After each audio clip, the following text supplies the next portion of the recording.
Bien sûr, tout le monde sait que le virus, le Covid-19, circule toujours dans le monde. Au niveau du vignoble, un petit peu, comment est-ce que, où l'on est, et qu'est-ce que ça devient? Alors, déjà, première chose, j'ai pas de masque, on a une distance suffisamment importante pour qu'on puisse se préserver de masque.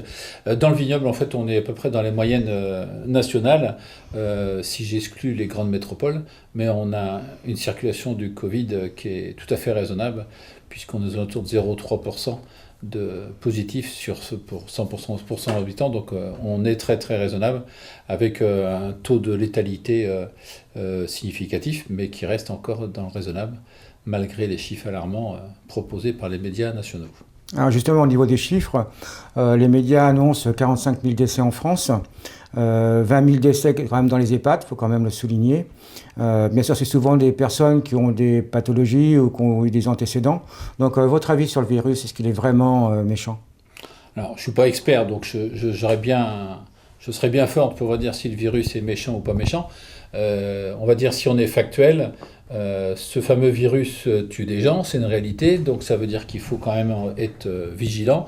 Donc je pense que tout ce qui est distanciation, hygiène des mains et tout, je pense qu'il faut être attentionné à ça, surtout avec les gens les plus vulnérables, les gens les plus faibles. Donc on sait que les gens qu'on pourrait qualifier de quatrième âge sont des gens qui sont potentiellement en danger, donc il faut faire attention aux gens qui ont plus de 80 ans, mais si tant est que ce soit leur choix, hein, si une personne de 85 ans me dit sois normal avec moi, bah, c'est sa responsabilité à elle. C'est-à-dire que si je prends entre parents et enfants, j'ai une maman qui a 91 ans, elle me demande de l'embrasser, je l'embrasse à 91 ans, c'est son choix. Donc faut être prudent vis-à-vis de ce virus, mais il faut aussi le remettre à sa bonne place. Si on nous annonçait chaque année qu'on a 75 000 décès du cancer du tabac, et que chaque semaine on nous annonçait les gens qui meurent du décès du fumeur, peut-être qu'on aurait nettement moins de fumeurs aujourd'hui en France. En parlant des personnes âgées, il est quand même important qu'ils puissent continuer à vivre avec les enfants et les petits-enfants. Moi, je trouve ça insupportable qu'on interdise aux seniors, tant dans les maisons de retraite qu'à domicile, de priver de famille. À mon sens, c'est aux personnes âgées de décider de leur liberté à eux, de ce qu'ils ont envie. Ça ne veut pas dire qu'on ne doit pas prendre un peu de précaution. Donc, si on peut prendre un masque en suivant les distances, on prend un masque. Se laver les mains, c'est indispensable. Enfin, prendre des précautions, c'est indispensable. Mais au même titre que si j'ai un rhume, une grippe, une gastroentérite, je vais prendre des précautions vis-à-vis des autres. Voilà, c'est ce que j'allais dire un petit peu. Hormis le masque, c'est des précautions qu'on doit prendre pratiquement tout le temps, quoi. Oui, tout à fait, absolument, complètement. Et puis après, il faut remettre les choses au bon endroit, et surtout que toutes les décisions prises engendrent des conséquences gravissimes, et ça, on les oublie peut-être un peu trop facilement. On parle toujours de cas, c'est-à-dire, comme on dit toujours, les cas augmentent toujours. Alors les cas, on sait que ce n'est pas forcément des gens qui sont malades, mais des gens qui ont eu éventuellement le Covid, c'est ça? En fait, la difficulté sur ce sujet-là, d'ailleurs je le dis depuis quasiment le tout début, depuis mi-mars 2020, il y a bien une chose de ce dont je suis sûr, c'est que je suis sûr de rien. Je pense que ce qui est certain, c'est que tout est incertain. Alors, probablement que nos grands scientifiques ont une vision plus juste de la situation, c'est leur métier, mais nous, élus, en fait, on n'en a pas de visibilité. Donc, en fait, on regarde ce qui se passe. Donc, je pense qu'il y a un côté, enfin, je ne vais pas dire une manipulation de la part de notre gouvernement, parce que c'est trop fort, mais une volonté de faire peur qui est exacerbée et qui est, à mon sens, irraisonnable. Moi qui suis issu du monde de l'entreprise, on apprend rapidement qu'on ne fait pas de management par la peur.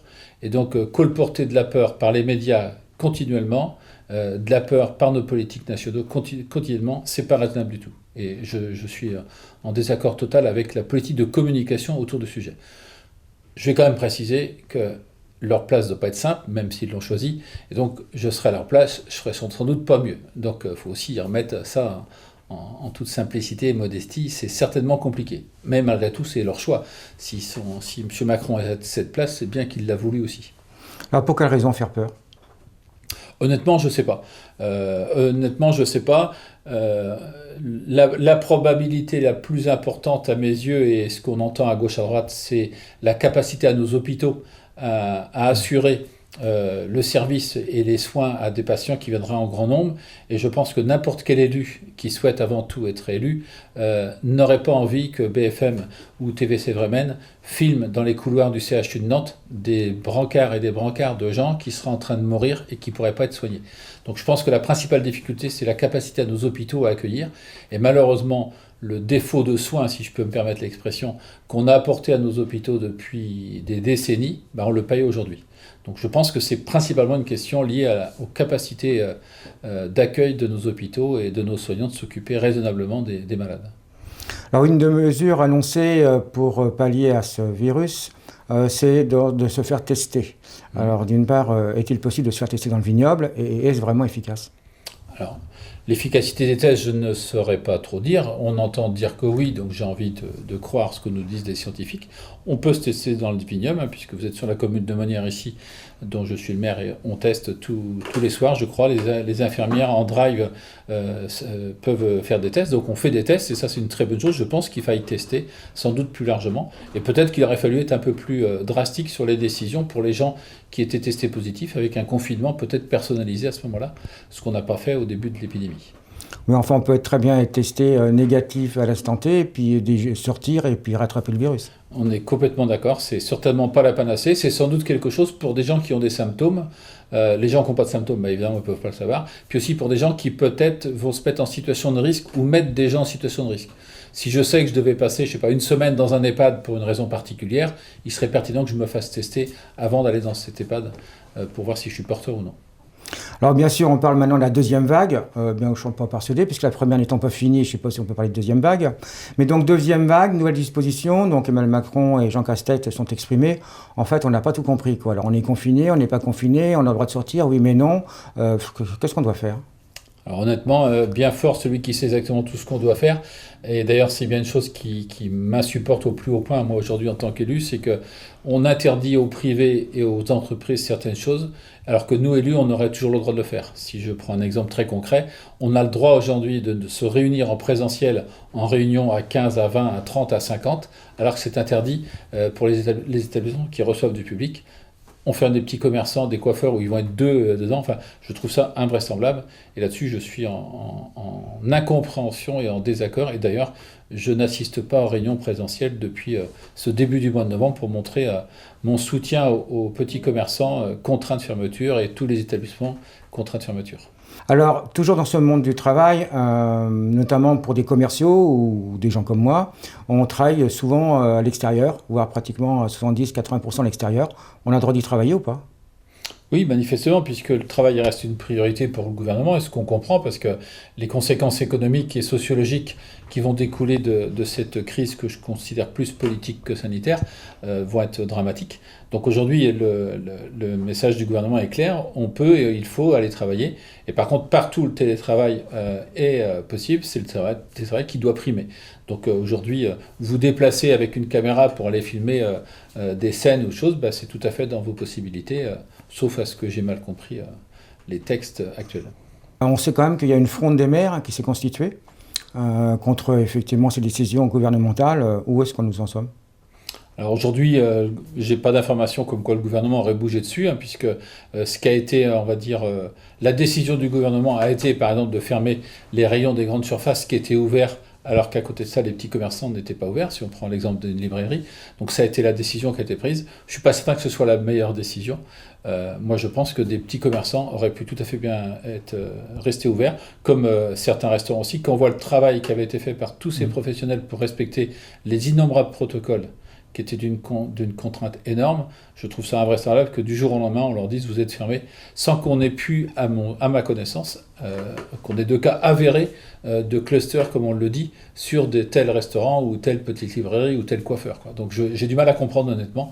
Je suis perplexe, mais on n'est pas dans le cœur de l'information et du sujet, donc c'est toujours compliqué de se faire une véritable opinion bien loin de Paris et des sièges de décision. Alors par contre, au niveau de la communauté de communes, est-ce que vous pouvez aider les entreprises et comment ? Alors effectivement, je suis en charge du développement économique avec Xavier Bonnet, maire de Clisson. Donc on est 2 vice-présidents au développement économique. On a déjà eu un travail avec les vice-présidents à la finance aussi, M. Guillot et Mme Joly-Piveteau. Et donc on est en train de travailler pour voir quel système on peut mettre en place pour soutenir les petites entreprises, les petits commerces qui sont contraints de fermeture, ou ceux qui souffrent réellement de par cette fameuse pandémie, telle qu'on la qualifie. C'est prématuré aujourd'hui de dire ce qu'on est capable de faire, mais on est dans une réflexion de fonds de soutien pour pouvoir donner un coup de main à notre tissu économique dont on sait que c'est une priorité aujourd'hui. Alors, vous n'êtes pas prêts, c'est vrai, mais les entreprises commencent vraiment à souffrir. surtout bien sûr les petites entreprises, même si c'est pas péjoratif au niveau petit. Là, bien sûr, Noël arrive et pour beaucoup, c'est quand même une grosse saison. Alors, est-ce qu'il y a une possibilité assez rapidement? On espère sur ce mois de novembre et décembre pouvoir travailler et avoir des premières réponses. C'est pas simple, vous savez que toutes nos collectivités, que ce soit une commune, une interco, le département, la région, on a tous des compétences qui ont été dispatchées par l'État. Et donc dans chacune de nos compétences, on a le droit de prendre telle chose ou telle chose. À aujourd'hui, la compétence en matière de développement économique pour la Comnaglo, c'est le soutien et l'accompagnement à l'immobilier. Donc si on veut prendre des mesures pour les entreprises, il faut qu'on regarde comment est-ce qu'on peut le construire, mais on y travaille pour pouvoir le construire. On a déjà identifié de façon exhaustive toute la liste des petites entreprises, à savoir plus de 400 entreprises, 404 entreprises me semble-t-il, sur la Comnaglo qui subit une obligation de fermeture.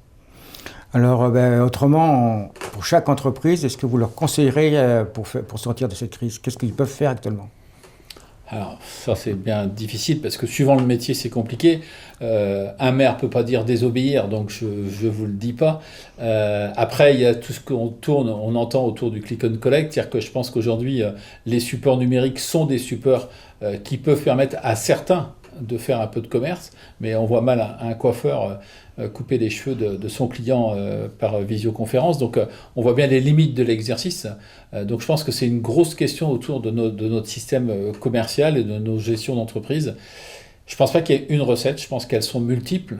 Et souvent j'aime bien dire ça aussi, en Asie on écrit le mot crise avec danger et opportunité, avec deux idéogrammes qui veulent dire danger et opportunité.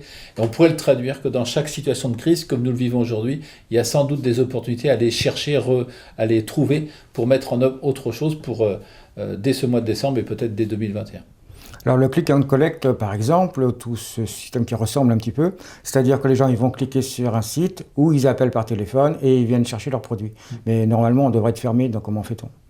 Oui, en fait, vous devez être fermé au public, mais aujourd'hui, est toléré ou est accepté, c'est toute la limite en fait, de l'exercice, mais la capacité à faire du drive, comme on le qualifie, donc c'est toute la complexité de ce confinement qu'on vit bien différemment du confinement de printemps, où au printemps, beaucoup plus de gens avaient compris qu'on était vraiment confinés. Là, aujourd'hui, c'est un confinement avec tout le monde dehors, quoi. Donc c'est plus compliqué à gérer certainement aujourd'hui et à comprendre aujourd'hui. Alors, bien sûr, il faut quand même rester optimiste. Et comment est-ce que vous voyez l'avenir, notamment économique?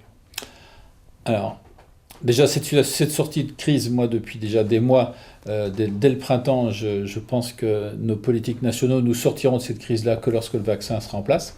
De là à ce que je dise que ça leur fasse une bonne excuse de clore la crise, ce serait peut-être pas très politiquement correct, mais je le pense pour autant. Et après, commercialement et sur le plan de l'entreprise, sortir de cette crise-là, je pense qu'il va falloir se reposer de bonnes questions sur son cœur de métier. Et puis je suis convaincu que tous les enjeux de responsabilité sociétale sont des enjeux qu'on doit mettre dans le cœur de notre stratégie, dans le cœur de notre réflexion.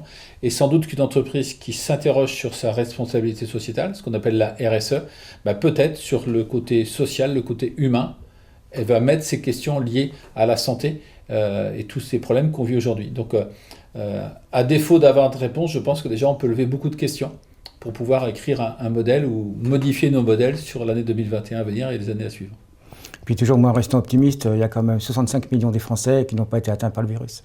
Oui, non, mais moi je suis convaincu que, alors je ne veux pas prendre trop de légèreté sur ce sujet-là, parce que ceux qui ont un proche qui est décédé du fameux Covid, j'aime bien le laisser au masculin, pourquoi? Parce que maintenant qu'il serait méchant, qu'on le mettrait au féminin, donc j'aime bien le laisser au masculin. Mais donc, il y a des gens qui ont peut-être perdu un proche suite à ce fameux Covid, donc il ne faut pas le prendre avec légèreté. Par contre, je pense qu'il faut le remettre à sa bonne place. Prenons un exemple mondial majeur, considérable, pour dire que si on voulait en prendre les moyens, par an, environ, un peu plus de 9 millions de personnes meurent dans le monde de la faim et de la malnutrition. Si on voulait se donner les moyens qu'on met aujourd'hui, les centaines de milliards qu'on met avec ce fameux Covid, si on voulait éradiquer la pauvreté et stopper la faim dans le monde, je pense qu'on en aurait les moyens. Mais malheureusement, la faim dans le monde, ça concerne moins de Français. Et donc aujourd'hui, nous, pays riches, occidentaux, on a la bouche pleine et on se plaint de notre Covid qui est dangereux, qui fait du mal, mais il y a bien de choses bien plus graves que ça. Si je vous citais le palu, avec un taux d'incidence de 5600 pour 100 000, ce qu'on aime bien dire pour 100 000 plutôt que de dire pour 100, 5600 pour 100 000, donc c'est beaucoup plus que le 300 pour 100 000 qu'on a sur le Covid. Eh bien le palu, malheureusement, ça ne concerne pas nous, c'est 400 000 morts à l'année, ça veut dire que grosso modo en 3 ans déjà, on a rattrapé le Covid, parce que le Covid, pour le moment, c'est une fois, en espérant qu'il s'arrête, mais le palu, c'est pas d'aujourd'hui. Mais sauf que nous, on n'est pas atteint par le palu. Donc, on s'en préoccupe nettement moins.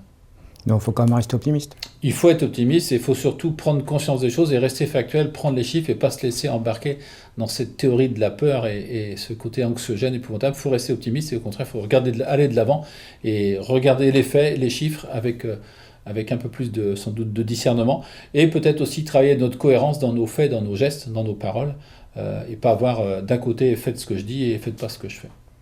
Merci. Je vous en prie.